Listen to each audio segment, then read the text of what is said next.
Test one, test one. G'day, I'm the other photo guy and I'm not having much luck with my ambience. I'm just dropping in to give you a tip about photography that's helped me.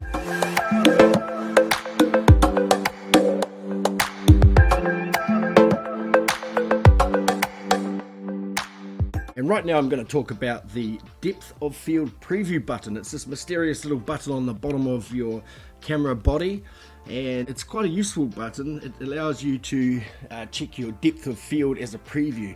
It works best in live view, and it certainly doesn't work when your lens is wide open. It actually has to be stopped down to allow you to preview the depth of field.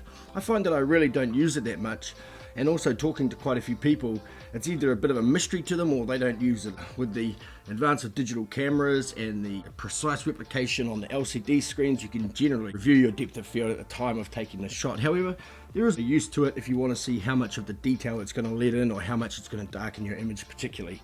Bearing in mind that the aperture blades in the lens don't actually physically close until the time that the exposure is made. The one thing that I've found out recently that's been really interesting about this depth of field button, and particularly on this camera here, is that you can reprogram that particular button. Now, I don't use the depth of field preview button that much, so I've taken the option to reprogram it on my camera. It depends on your camera. I simply go into the settings and I can go into the depth of field preview button, and it comes various options. I've got AF off, I've got the exposure lock, there's to start the stabilization, a few other options. But one option I noticed in here which caught my attention was the one-shot to servo. So you can reprogram the depth of field button to one-shot servo.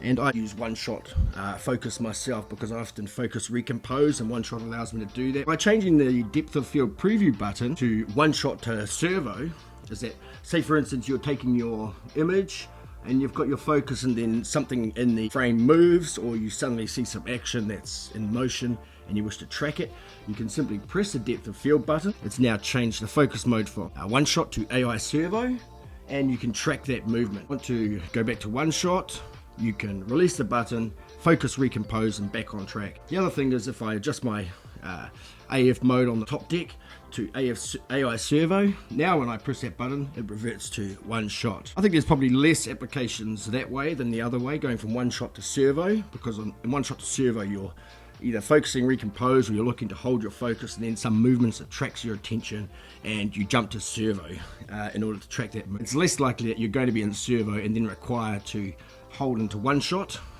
because you can adjust that on the top deck. So really interesting. I've reprogrammed my depth of field preview button to one shot to AI-SERVO. It's in a great little spot while you're bracing the camera where you can push it and take the shot. It depends on your camera whether or not you can reprogram the depth of field preview button. Just something to think about if you might have a better use for that mysterious little button that a lot of people really don't know what it's there for. Woo!